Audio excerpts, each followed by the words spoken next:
kesempatan kali ini kita akan belajar, saya akan coba sharing topiknya masih dalam seri Tuhan dan Mujizatnya, Bapak Ibu. Kita belajar temanya adalah rahasia perkataan iman.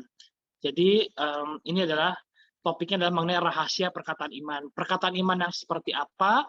Mari kita belajar kita buka dalam Markus 7 ayat 24 sampai 30. Apa mungkin Bro Petri bisa tolong bantu share screen? Markus 7 ayat 24 sampai 30.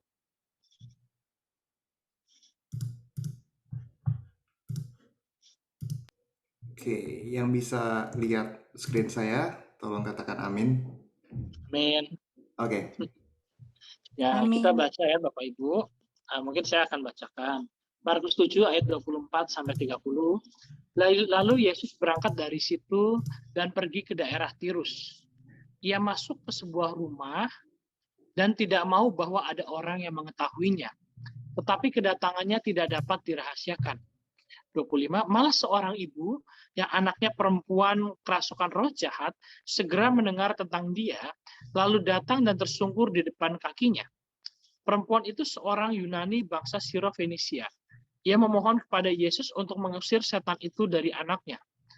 Lalu Yesus berkata kepadanya, biarlah anak-anak kenyang dahulu, sebab tidak patut mengambil roti yang disediakan bagi anak-anak dan melemparkannya kepada anjing. Tetapi perempuan itu menjawab, benar Tuhan, tetapi anjing yang di bawah meja juga makan remah-remah yang dijatuhkan anak-anak. Maka kata Yesus kepada perempuan itu, karena kata-katamu itu pergilah sekarang, sebab setan itu sudah keluar dari anakmu. Perempuan itu pulang ke rumahnya, lalu didapatinya anak itu berbaring di tempat tidur, sedang setan itu sudah keluar. Nah, saudara, puji Tuhan, kita belajar dari sini adalah tadi judulnya adalah rahasia perkataan iman. Rahasia perkataan imannya siapa, begitu kan? Dari perikop ini, iman di sini adalah lebih kepada iman dari seorang perempuan bangsa Siro-Fenisia. Nah, sebelum kita masuk ke situ, saudara, kita akan melihat dulu tadi di ayat 24 dan ayat 20 sampai ayat 26, kita melihat bahwa Yesus pada saat itu sedang beristirahat, begitu saudara. Kemudian pada saat itu meskipun sedang istirahat, kemudian ada seorang perempuan Siro-Fenisia itu datang mendengar tentang Yesus, gitu kan. Mengapa dia datang? Tentu dia itu punya pergumulan, gitu kan. Nah, apa pergumulannya? Pergumulannya adalah mengenai mengenai anaknya yang sedang sakit, gitu kan, sedang sakit dan hampir mati. Ini pun sama dengan kita akhir-akhir ini, saudara. Mungkin akhir-akhir ini saya tidak tahu apa masing-masing pergumulan dari kita, saudara. Mungkin di tengah pandemi ini mungkin ada masalah di kerjaan kita, bisnis kita, gitu kan, rumah tangga kita, mungkin anak-anak kita, pekerjaan, atau mungkin bahkan dengan sekitar kita, gitu kan.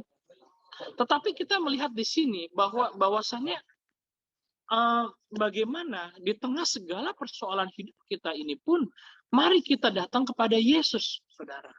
Jadi yang pertama, poinnya adalah kita melihat bahwa kasih Bapa di sini, saudara. Bukan kasih Bapa, maaf, kasih orang tua di sini, terutama bagaimana dia bisa datang kepada Yesus, gitu kan. Kita pun di tengah persoalan ini haruslah datang kepada Yesus, gitu. Karena banyak orang di tengah persoalan ini justru mundur, saudara, daripada Yesus. Banyak orang yang akhirnya kecewa dengan gereja dan dengan pelayanan. Kemarin, saudara, kita ada meeting gembala, itu hari Kamis. Jadi semua gembala gereja BES kita meeting di sana, oleh gembala senior juga kemudian beliau menyampaikan pesan-pesan, begitu kan. Apa yang disampaikan, saudara? Salah satunya adalah mengenai mengapa kita menjadi seorang Kristen dan menjadi hamba Tuhan. Kan? Mengapa topik ini dibawakan oleh beliau? Karena pada saat ini, saudara, banyak hal yang membuat kita itu bisa mundur daripada Tuhan. Contoh tadi ya, mungkin selain ada pergumulan persoalan, hubungan kita dengan Tuhan, mungkin saudara, yang sebelumnya kita itu bisa datang ke gereja. Sekarang itu hanya online, gitu kan. Mungkin bagi kita yang terbiasa datang ke gereja, gitu kan, ada ibaratnya katanya ada feel-nya, gitu kan, ada apanya? Ada suasana yang berbeda. Sekarang kita hanya menatap layar begitu kan. Mungkin kita sebagai gembala, mungkin kita sebagai pekerja, mungkin kita sebagai jemaat, nggak hanya jemaat, saudara, gembala juga mengalami hal yang sama. Kadang kita mungkin jadi, oh sekarang jemaatnya saya gembalakan sebagai virtual, bagaimana caranya gitu kan. Terutama apalagi kalau jaraknya jauh, saudara. Apalagi kalau kita orang Indonesia kan biasanya kan datang mengunjungi tempat gitu, kita fellowship, kita makan bersama gitu kan, kita buka pintu rumah kita dan sebagainya. Tetapi kemarin ada kesaksian juga bagaimana bahkan di antara para gembala kita pun kadang jiwa kita pun kadang ada rasa mungkin kejenuhan begitu kan. Mungkin kita tanpa sadar api kita itu sudah mau mati gitu kan. Mungkin tanpa sadar kita itu sudah tidak bersemangat seperti dulu. Oleh karena itu, marilah di tengah-tengah apa yang kita alami ini datang kembali kepada Yesus, saudara. Kembali lagi ingat bahwasanya bagaimana pertama kali kita itu cinta kepada Yesus. Mungkin pertama kali kita benar-benar menjadi seorang Kristen. Kan? Menjadi seorang Kristen di sini bukan berarti kita dibaptis ya, saudara ya. Bukan berarti kita itu ibaratnya kayak, oh ya, saya sendiri, saudara, papa mama saya itu adalah orang Kristen, orang tua saya Kristen. Dari kecil kita itu ikut sekolah minggu gitu ya, ikut kebaktian. Tetapi saya baru terlahir baru lagi gitu kan, menjadi sungguh-sungguh percaya Yesus dan benar-benar bukan karena orang tua itu ketika saya lulus kuliah. Mungkin saya itu masih ibaratnya masih sekitar 8 tahun lah, saudara, begitu kan. Baru mulai benar-benar mendalami pelayanan lagi, gitu kan. Sebagian besar hidup saya mungkin saya Kristen, saya dengar firman, tapi saya nggak sungguh-sungguh. Nah, ketika saya lahir baru, saudara, pada saat itu kayaknya ada keinginan gitu, a desire gitu kan, strong, keinginan yang kuat untuk gimana saya tuh bisa ikut acara gereja gitu kan. Saya akhirnya mulai bisa mungkin Bro Patrick lah ya pernah kenal waktu awal-awal di Jakarta gitu ya, kita pelayanan bareng juga gitu kan. Kita komsel gitu kan, kayak waktu itu di Juanda, kita komsel di tempat mungkin si Christine gitu ya, Bro ya. Ya. Masa-masa gitu kan. Itu kayak saya waktu itu pada lagi bersemangat begitu loh. Datang gitu kan kayak, oh ya, aduh kok kayaknya enak ya gitu, kayak kalau lagu itu kan seperti rusa katanya gitu Bapak Ibu ya, rindu akan airmu begitu kan. Saya tuh pengen ingin ikut fellowship terus gitu kan, ingin ikut bersekutu terus gitu kan. Tetapi seiring berjalannya waktu, saudara, ada fase rasanya kita itu sangat overwhelmed begitu. Kayak mungkin kita tuh kayak, aduh kok saya sepertinya sibuk gitu ya, kayak waktu saya kayaknya habis buat kerja. Apalagi sebagai anak muda, kita itu kan mempunyai keinginan, kita mempunyai aspirasi, kita mempunyai karir. Mungkin kita sebagai orang tua, mungkin ada kita mengurusi anak kita, mungkin kita ada bisnis kita kira mempersiapkan hari depan lah, gitu kan. Nah, ketika ada masa-masanya seperti itu, saya mulai berpikir, mengapa ya Tuhan, kenapa kok saya nggak bisa seperti dulu lagi, mungkin kayak nggak semangat lagi. Nah, disinilah yang kemudian melalui firman dari gereja, saudara, dari gembala senior yang disampaikan oleh gembala senior ini, diingatkan kembali tentang namanya kasih mula-mula, first love gitu kan. Dan di situ kayak kita tuh diajak kembali, mungkin seperti ibu yang Syrofinisia ini, saudara. Gitu kan. Saya tidak tahu, mungkin kita masing-masing jadi orang Kristen, saudara, lahir baru itu, saya percaya bahwa Tuhan itu mempunyai cara yang beda-beda buat kita. Cara Tuhan itu unik gitu loh. Cara panggilan Tuhan dalam hidup kita itu, masing-masing orang itu adalah berbeda, unik. Tapi satu yang pasti bahwa ketika itu pasti menjadi turning point dalam hidup kita, saudara. Yang tadinya kita itu menganggap sesuatu itu hebat gitu kan, sesuatu yang kita anggap berharga, kita anggap tidak berharga. Oleh karena itu Rasul Paulus bilang gitu kan, malahan segala sesuatu ku anggap tidak berharga karena pengenalan kita akan Kristus Yesus itu jauh lebih berharga daripada apapun juga. Kita bisa bayangkan nggak, saudara, ibu-ibu Syrofinisia ini sudah dikatai tanda kutip maaf ini agak kasar, misalnya dikatai anjing sama Tuhan Yesus pada saat itu gitu kan, diibaratkan sebagai mengapa Tuhan Yesus kok sepertinya jahat begitu? Bukan, saudara, karena Tuhan Yesus itu visinya ketika datang ke dunia pertama-tama itu adalah bangsa Yahudi. keselamatan itu. Tetapi karena mereka menolaknya, akhirnya keselamatan datang kepada bangsa-bangsa lain. Nah, tetapi si ibu yang orang Siro-Fenisia ini pun kenapa? Dia itu merendahkan dirinya di hadapan Tuhan, saudara. Dia malah bilang begini, tetapi anjing itu pun makan remah-remah yang jatuh dari meja anak-anak. Dia bukan hanya direndahkan, saudara. Dia benar-benar merendahkan dirinya. Apakah kita pada saat ini pun kita mau merendahkan diri kita di hadapan Tuhan, saudara? Atau mungkin ketika kita sudah melayani Tuhan, ketika kita sudah menjadi Kristen, kita menjadi orang sombong. Kita merasa kita tahu akan firman Tuhan. Kita merasa bahwa kita itu sudah menjalankan firman Tuhan. Kita merasa bahwa kita sudah melayani Tuhan dengan baik. Sehingga akhirnya kita itu lebih sering debat mengenai pengetahuan tentang firman Tuhan dibanding untuk melaksanakan firman Tuhan, saudara. Nah, disinilah kita diingatkan kembali. Mari kita belajar juga Mega Project merendahkan diri kita terus, saudara, di hadapan Tuhan. Karena biar bagaimanapun juga kita itu di hadapan Tuhan itu seperti anak-anak, saudara. Kita itu, Tuhan itu seperti Bapa kita. Oleh karena itu, mari rendahkan diri kita juga. Seperti perempuan Siro-Fenisia ini. Datang kepada Tuhan. Apapun masalah kita, janganlah kepahitan. Jangan gampang-gampang menyalahkan Tuhan. Jangan gampang-gampang menyalahkan pemimpin. Jangan gampang-gampang menyalahkan situasi dan keadaan. Tapi coba mulai berpikir, melalui peristiwa ini, apa yang mau Tuhan ajarkan pada kita. Merendahkan diri kuncinya, saudara. Kita renungkan. Dan dari situ percayalah pasti ada hikmat Tuhan. Gitu kan. Ada salah seorang teman saya, saudara, gitu kan. Dia di era pandemik ini, dia itu diperlakukan tidak adil oleh bosnya. Gitu kan. Dia diperlakukan tidak adil oleh bosnya. Dia cerita kepada saya, Bro Andreas, begitu kan. Kayaknya saya mau resign aja dari perusahaan saya. Kenapa, bro? Gitu kan. Saya diperlakukan nggak adil, gitu kan. Saya kayaknya sepertinya kok diperas, begitu kan. Terus kayak saya tuh jelek-jelekin sama atasan saya, gitu kan.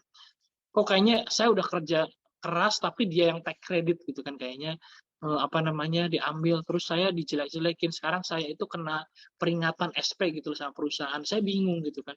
Udah daripada gini, mending saya keluar aja, gitu kan. Dan sebentar lagi nih kayaknya saya mau di-demote lah posisinya. Dari seorang manajer saya itu cuma jadi supervisor, begitu kan. Terus saya diam sejenak, saudara. Saya berpikir, saya minta hikmat juga, Tuhan, apa ya yang harus saya sampaikan, gitu. Terus tiba-tiba saya tanya begini kepada dia, bro, kamu punya istri, punya anak? Iya, bro, saya baru mau punya anak ini, gitu kan, katanya. Ya sudah, sekarang begini, saya tanya, kalau kamu resign, kamu sudah ada kerjaan lain belum? Belum sih, gitu katanya. Kalau begitu, bagaimana kamu bisa membiayai anak istri kamu? Coba kita pikirkan dulu, gitu kan. Jangan hanya terbawa emosi, gitu kan. Terus dari situ dia mulai berpikir, saudara. Terus dia akhirnya terjadi pergolakan batin dia. Aduh, resign nggak ya? Karena harga diri, gitu kan. Aduh. Terus saya tanya lagi, ketika kamu di demote ini, gitu kan, kamu diturunkan, kamu ada pengurangan gaji nggak? Nggak ada sih, bro. Lah, kenapa kamu nggak bersyukur aja sekarang, gitu kan? Kan kerjaan lagi susah. Kamu diturunkan pangkat kamu, tetapi gaji kamu tetap. Bahkan kamu mungkin bisa lebih karena kamu sekarang tinggal kerja, tadinya kamu ada tim, kamu kerja sekarang individu, gitu kan? Mungkin ini jadi salah satu berkat. Ternyata benar, saudara. Akhirnya dia nurut, dia nggak keluar, ternyata di posisi itu malah insentif dia lebih besar, saudara. Karena dia sales kan, dibandingkan di posisi dia sebelumnya. Kadang itu, saudara, Tuhan itu bekerja dengan cara demikian, gitu kan? Seperti kayak blessing in disguise, gitu kan? Sepertinya hal yang nggak pernah kita pikirkan, hal yang sepertinya mustahil, hal yang sepertinya kayaknya impossible for us, gitu kan? Tapi itulah pekerjaan Tuhan. Sama seperti sekarang kita ikut Yesus, apapun yang terjadi dalam hidup kita, saudara, jangan pernah mundur dari Tuhan. Mungkin kita punya sakit, mungkin kita punya pergumulan yang tidak kunjung, belum ada jawabannya, mungkin kita saat ini lagi sedih, mungkin kita saat ini ada kendala, ataupun kita saat ini sedang bahagia. Saat ini mungkin kita sedang diberi kelimpahan oleh Tuhan. Saat ini mungkin kita dicukupkan. Pada saat itu pun, baik dalam low season atau dalam high season, dan ketika kita di bawah, ketika kita di atas, jangan lupa selalu datang ke hadirat Tuhan dan merendahkan diri. Agar biar Tuhan yang meluruskan jalan kita, saudara. Amsal 3 ayat 5-6. Ya, mungkin saya bacakan aja Bro Patrick ya. Amsal 3 ayat 5 sampai 6, Saudara. Kita lihat Amsal 3 ayat 5 sampai 6. Nah, di sini dibilang, percayalah kepada Tuhan dengan segenap hatimu, dan janganlah bersandar kepada pengertianmu sendiri. Akuilah dia dalam segala lakumu, maka ia akan meluruskan jalanmu. Jadi lihat sini saudara, akuilah Tuhan dalam segala lakumu. Rendahkan dirimu di hadapan Tuhan. Maka percayalah, pertolongan Tuhan itu cepat atau lambat pasti akan datang dan jiwa kita dipulihkan. Jadi itu yang pertama saudara, kita belajar mengenai datanglah kepada Tuhan. Poin kedua kita mau dalam Markus 7 ayat 27 saudara. Itu berbicara mengenai visi yang jelas. Kan? Di situ disebutkan bahwa Tuhan Yesus saudara tidak gampang-gampang memberikan mujizat. Karena sekali lagi bukan karena dia tidak berbelas kasih, tetapi karena Tuhan Yesus tahu bahwa visinya pada saat itu adalah orang Yahudi dulu, saudara. Nah, pertanyaan berikutnya adalah, saudara, ketika kita tadi sudah datang ke hadirat Tuhan, sebenarnya kita itu tahu tidak visi kita, saudara? Untuk apa kita dipanggil menjadi orang Kristen? Untuk apa kita dipanggil melayani Tuhan? Apakah cuma sekedar untuk menghabiskan waktu? Saya rasa enggak, saudara. Kita dipanggil Tuhan, pasti ada tujuannya. Pasti ada purpose-nya. Sekarang Bapak Ibu, mungkin saya di Jakarta, saya di Indonesia, Bapak Ibu, saudara-saudara, mungkin di Amerika, pasti ada tujuannya, saudara. Ya kan? Percayalah bahwa apapun yang kita alami ini, pergumulan kita pun, mungkin masalah kita pun, ujungnya juga pasti ada tujuannya. Mengapa Tuhan izinkan segala sesuatu itu terjadi dalam hidup kita? Yang paling mudah mungkin saudara ya, ketika kita ada problem, Tuhan tuh ingin kita itu koreksi diri gitu kan. Kepengen kita mungkin ingat begitu, bahwa jangan jadi sombong. Mungkin ketika kita ada problem, kita diingatkan mungkin ada langkah yang kita ambil itu salah. Gitu kan. Kita sebagai hamba Tuhan, gembala pun bisa jadi kita melakukan keputusan yang salah, saudara, karena kita sebagai manusia. Tapi seringkali hal-hal itu, saudara, kalau kita bawa di bawah kaki Tuhan, keputusan yang salah pun bisa Tuhan ubah menjadi baik. Kan? Pernah ada suatu ketika, saudara, ini cerita, begitu ya, ketika awal pandemik ini, saudara. Awal pandemik ini sebenarnya pada saat itu, saudara, gembala senior itu sudah memutuskan mau pulang ke Singapura karena beliau punya alasan untuk pulang karena keluarga beliau di sana. Gitu kan? Bu Yvonne, istrinya sudah bilang, "Ayo kembali karena besok akan ada penutupan, saudara." Gitu kan? Akan ada penutupan, katanya bandara nggak boleh keluar negeri, gitu kan? Tapi akhirnya gembala senior bilang, sudah besok saya melalui Batam saja. Karena deadline-nya masih besok. Ternyata setelah di Batam, saudara, beliau akhirnya mau naik ferry, mau nyebrang, itu tidak boleh. Katanya yang boleh pulang itu cuman yang punya paspor Singapura gitu kan, residence dan PR. Nah, di situ akhirnya kita nggak tahu gitu kan. Ternyata akhirnya beliau memutuskan ya sudah saya kembali lagi ke Surabaya. Seolah-olah keputusan itu yang diambil salah, saudara. Kenapa beliau nggak pulang duluan aja langsung naik pesawat gitu kan? Tetapi mengapa harus situ dulu? Tetapi ternyata kesalahan itu pun bisa diubah, saudara. Ternyata melalui itu ternyata ada rencana Tuhan. Oleh karena itu mulailah program-program gereja, saudara. YouTube itu akhirnya karena beliau di Surabaya mulai buat tuh. Kita sebagai anak-anak muda juga membantu gitu kan, rekaman dan sebagainya gitu kan. Sehingga gereja tetap bisa berjalan. Berarti dari masalah ini pun bisa Tuhan belokkan untuk kemuliaan Tuhan, saudara. Sehingga percayalah apa yang kau alami pada saat ini, percayalah bahwa Tuhan mampu dan sanggup untuk membelokkannya. Tapi pertanyaannya sekali lagi, apakah kita sudah tahu, saudara, visi kita dalam hidup ini apa? Apakah sudah tahu mengapa kita dipanggil menjadi Kristen? Nah, Pak, bagaimana kalau kita ternyata belum tahu? Kalau belum tahu, saudara, kita ikut visi gereja. Yaitu gereja yang diberikan visi mengenai bait Allah yang keropos. Jadi bait Allah yang keropos itu apa? Bahwasannya diperlihatkan bahwa banyak orang, saudara, yang membangun. Orang itu banyak membangun, luarnya tampak indah, tetapi dalamnya tidak. Jadi seolah-olah luarnya, eksteriornya kelihatannya rohani. kelihatannya itu melakukan religius gitu kan, kelihatannya itu membangun bangunan gereja yang tampaknya bagus, tetapi di dalamnya keropos. Dalam itu berbicara apa? Berbicara karakter. Berbicara adalah manusia rohaninya. Berbicara mengenai tadi karakter orang, sifatnya itu disebut seperti apa. Sehingga bukan orang yang berseru kepada Tuhan, Tuhan yang masuk kerajaan surga, tetapi dia melakukan kehendak Tuhan. Oleh karena itu kita belajar namanya mega project karakter Kristus, saudara.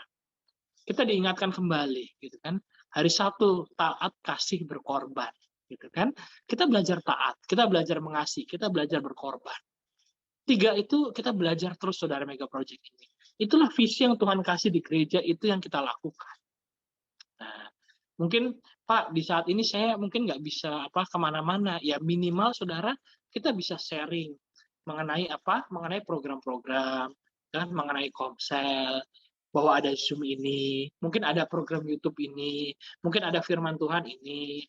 Minimal mungkin nggak tahu kalau di Amerika apa ya bro ya, kalau di Indonesia GrabFood ya banyak ya. Kalau di situ apa? DoorDash ya, DoorDash ya. DoorDash, ada Postmates, ada Uber Eats.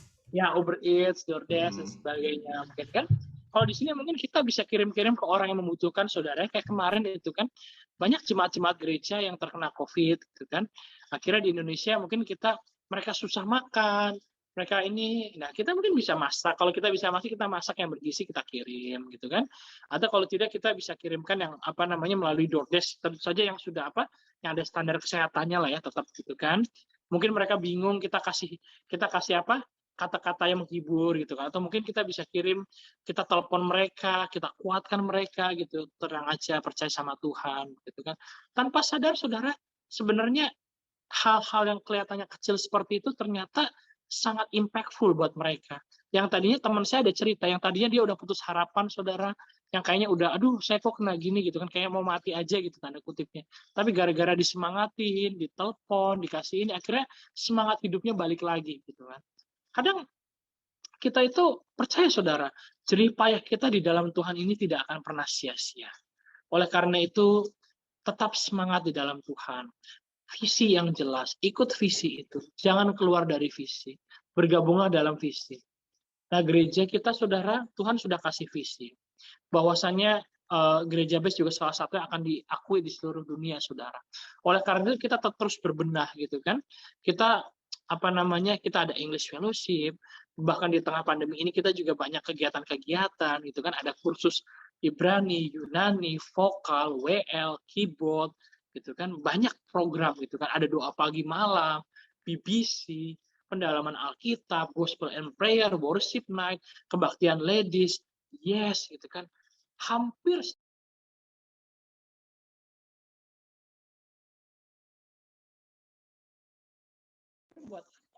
buat agar semangat itu nggak padam gitu loh, diingatkan kembali, ingat lagi firman, ingat lagi firman, ingat lagi firman.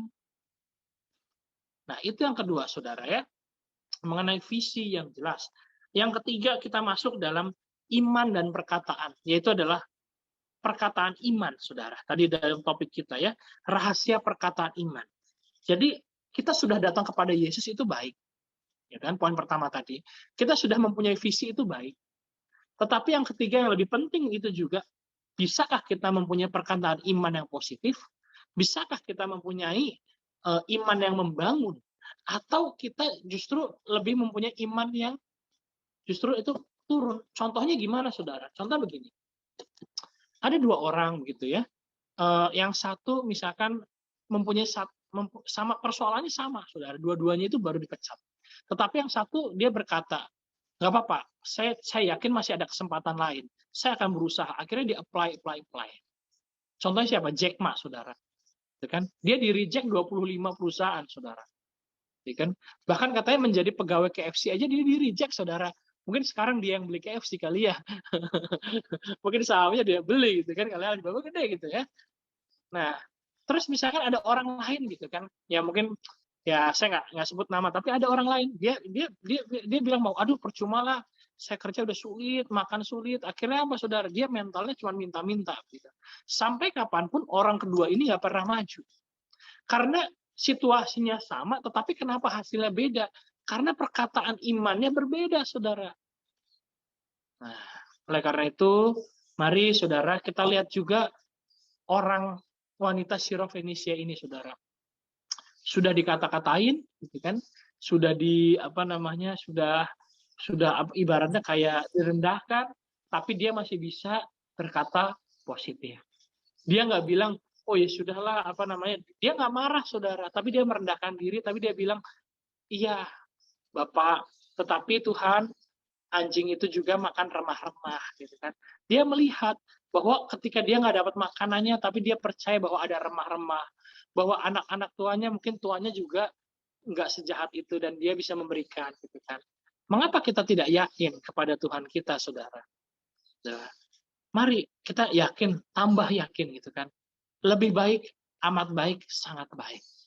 Kita harus lebih yakin lagi, amat yakin dan sangat yakin juga bahwa Tuhan kita itu mampu melakukan segala sesuatu.